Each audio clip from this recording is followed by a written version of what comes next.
What's going on, guys? JSGC here, and we are here for another Manchester City transfer news update. We've got some more developments from last week's transfer update, and we've also got further developments from previous transfer updates. So we're going to crack on with this video. We're going to start off with the ins, and we're going to be talking about the player that's on everyone's lips at the moment. Will it or won't it happen? Frenkie De Jong. Now, Dutch sources are saying Frenkie De Jong will join Paris Saint-Germain. However, they're reporting that Manchester City have got concerns over financial fair play. Now, I was under the awareness that PSG were also quite cautious on financial fair play, considering those having that Mbappe transfer investigated. I'm not too sure it'd make sense for them to go and splash out over £60 million on a central midfielder in January. I'm not too sure it'd make sense for Man City to go and do that either, but stranger things have happened in the transfer market. We'll wait and see. Now, sources in Paris further to this deal were saying that PSG aren't happy with the asking price, €75 million, around £68 million, and they believe that Ajax are making this sum up to be able to force through a bidding war between Manchester City, PSG, Spurs have also been linked, Barcelona have been linked, hoping that they'll get involved and be able to boost that price right up and be able to get top dollar for him. PSG don't want any part of it, and we all know what Manchester City are like when it comes to bidding wars. We could easily have gone in a bidding war with Chelsea for Jorginho. We said no, we don't want to be involved with that. You want to play for Manchester City, you've got to want to play for Manchester City, force through the move for Manchester City and target to join Manchester City. So what I'm saying is, if Frenkie De Jong wants Manchester City, then he'll go to Manchester City. However, with all the agents talking and Ajax talking and all this stuff, I'd say that the deal is extremely unlikely. But, like I said, stranger things have happened in the transfer market. Pep, according to the Sunday Mirror, apparently growing frustrated at this. He wants his top transfer targets in. He wants to be able to get on with signing the players early and getting them into the squad and working hard for them. We'll wait and see. Zack Steffen, the goalkeeper from Columbus Crew over in the United States.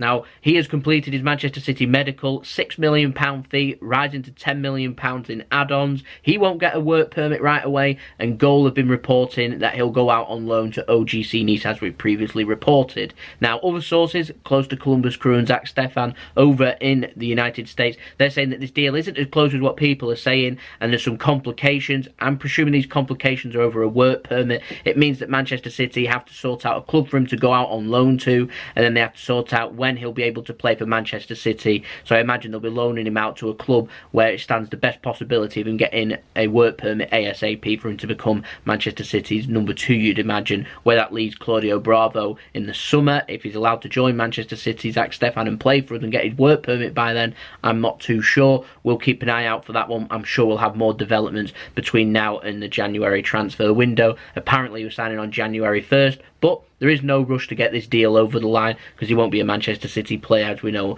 until I'd say at least the summer with him getting a work permit. But we'll keep an eye on that, and I'll keep you up to date. Team Talk, not all familiar with Team Talk, but they've been saying that Manchester City are confident of signing Groningen attacking midfielder Ritsu Doan, the 20-year-old Japanese attacking player. Now, apparently Manchester City want to sign him, then loan him back to the Netherlands.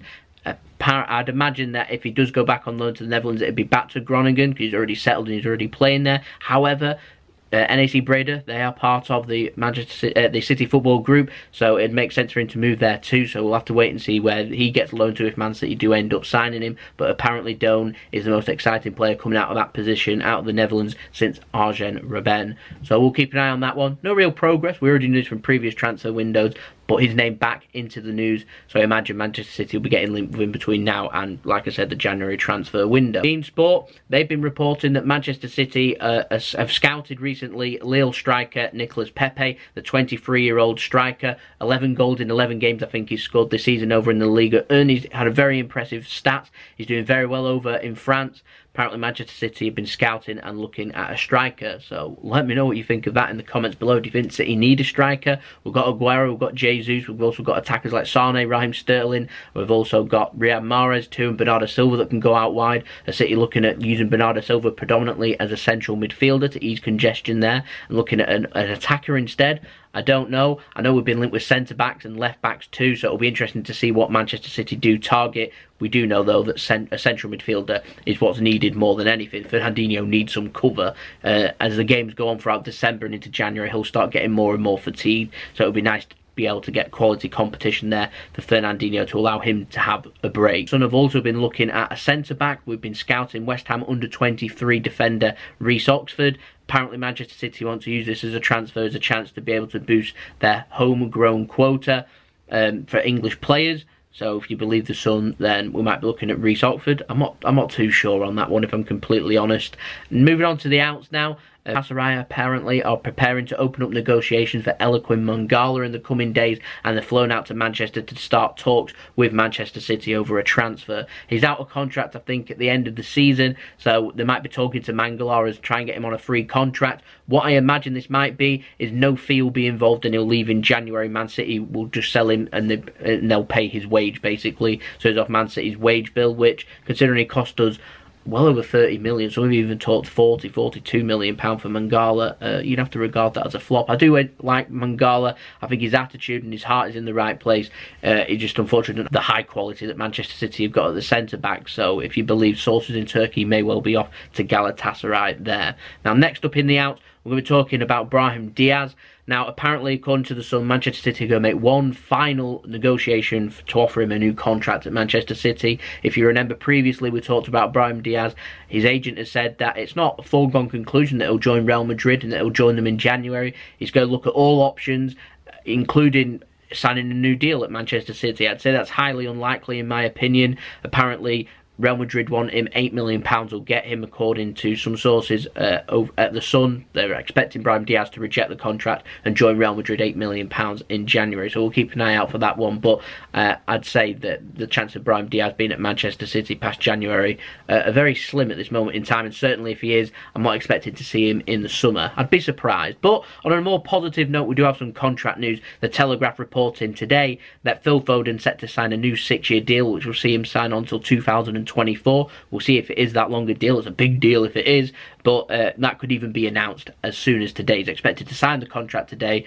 Whether Manchester City announce that today is another matter, but we'll keep our eyes peeled. So hopefully very soon we'll have some Phil Foden new contract signing news. So I'll keep you up to date. That'll probably be on Twitter. It'll be the best chance you have of staying up to date with things on there. So I'm going to leave my Twitter link in the description below for you to go and check me out on there. So there we go. That's been the video. I hope you enjoyed the video. If you did enjoy the video, don't forget, leave a like so I know you enjoyed the video. Let me know your thoughts in the comments below. Like I said, Twitter and Instagram are social media links. They're in the description below if you want to go and check them out. Also, my email, if you want to hit me with any sponsorships or any business inquiries, then feel free. But we'll have plenty more Manchester City videos coming up soon. We're aiming for 2k subscribers. We are not a million miles away from that now. I think we're around 166 or something like that away. So I want to try and hit that before the year's out. So it would be ace if we could hit that ASAP. So any help and support towards that would be much appreciated. So if you can, please share the video and everything. Help my channel grow. Help my videos grow. That'd be much appreciated. I'd like to thank you all for watching, and I'll see you all again tomorrow for the next Manchester City video, which will be that preview for the Hoffenheim game, our final game in the group stage for the Champions League. So I'll see you then. So it's been JSGC. I hope you all have a wonderful rest of your day. Peace. Ciao for now.